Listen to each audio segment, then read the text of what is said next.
Hello, this is Erica from Youth Services at Morrisson-Reeves Library with some more book recommendations for you. Today I'd like to talk about one of my favorite authors in the entire world, and that's Terry Prachett.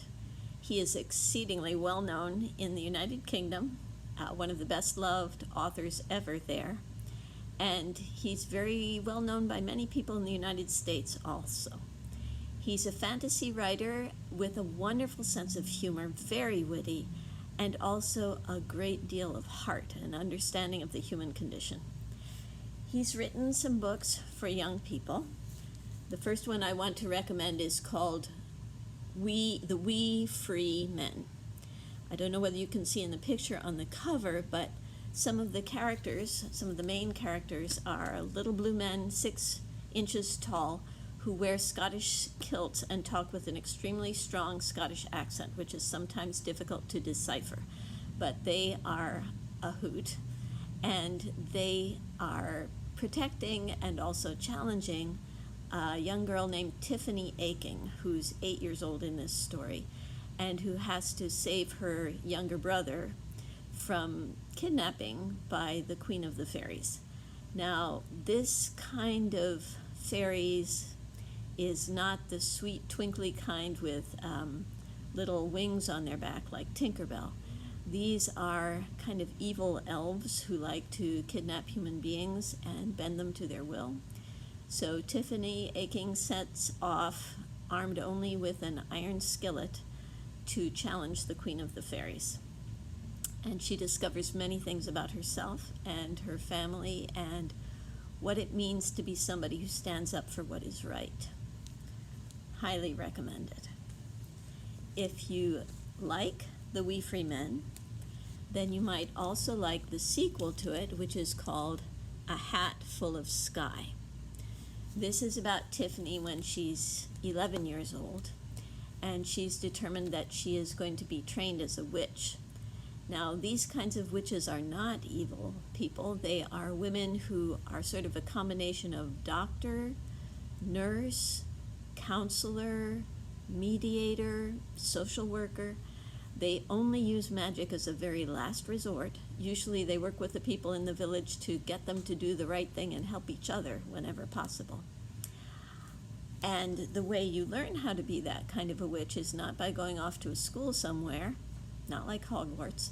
Instead, you are apprenticed to an older witch and learn from her. And in the course of this book, Tiffany comes up against an even more challenging opponent than the Queen of the Fairies. In this book, she's being followed by a hiver, which turns out to be something that challenges her not just outwardly, but also inwardly. In it, she also continues to make the acquaintance of Granny Weatherwax, who is a wonderful older witch, who, as the book says, witches don't have a leader. Granny Weatherwax would never stand for that, which gives you a little bit of a hint of what kind of a person she is. And you're also introduced to Nanny Og, who is Granny Weatherwax's best friend, and the unusually married witch. Then, if you like both of those books, we have available in ebook form and also in audio form the book Wintersmith, which is a sequel to the first 2 books about Tiffany Aching. This happens to be my personal copy, which is why I have it in book form. And in it, Tiffany is 13 years old and accidentally manages to catch the attention of the personification of winter, and unending winter descends on her world, and she has to figure out a way to reverse that. In all 3 of the books, you'll find Tiffany and other people learning more about themselves and about human beings in general as they deal with the challenges that face them. If you really become a Terry Prachett fan after reading those 3 books, Morrisson-Reeves Library has many other Terry Prachett books available in ebook form and in audiobook form. And the ones that deal with some of the same adult characters that appear in the Tiffany Aching books, in other words, Granny Weatherwax and Nanny Ogg as main characters, and also two of their younger friends called Magrat Garlic and Agnes Knit. There are about 5 books in which these witches are main characters. The first one is Equal Rights, spelled R-I-T-E-S, in which Granny Weatherwax challenges the wizards of Unseen University, who think that women have no place in things having to do with magic.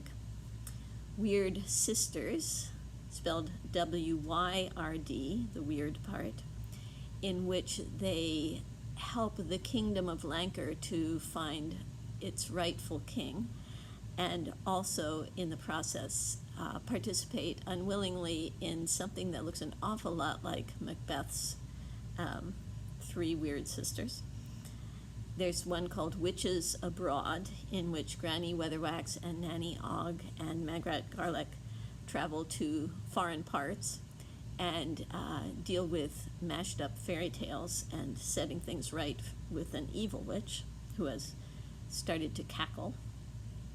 After Witches Abroad, there's a book called Lords and Ladies, which again deals with those evil elf-like fairies who this time are trying to make their way into the kingdom of Lancre and take it over from the rightful king.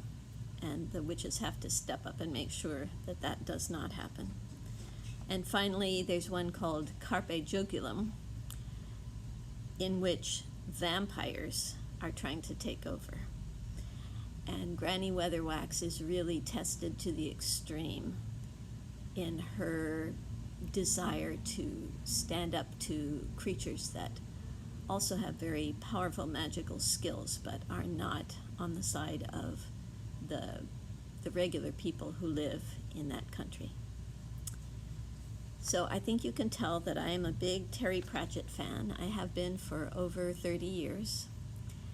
And I really encourage you to explore his imaginary world, known as the Disk World, which is a flat planet that is carried on the back of 4 elephants which ride on the back of a giant sea turtle which floats through space.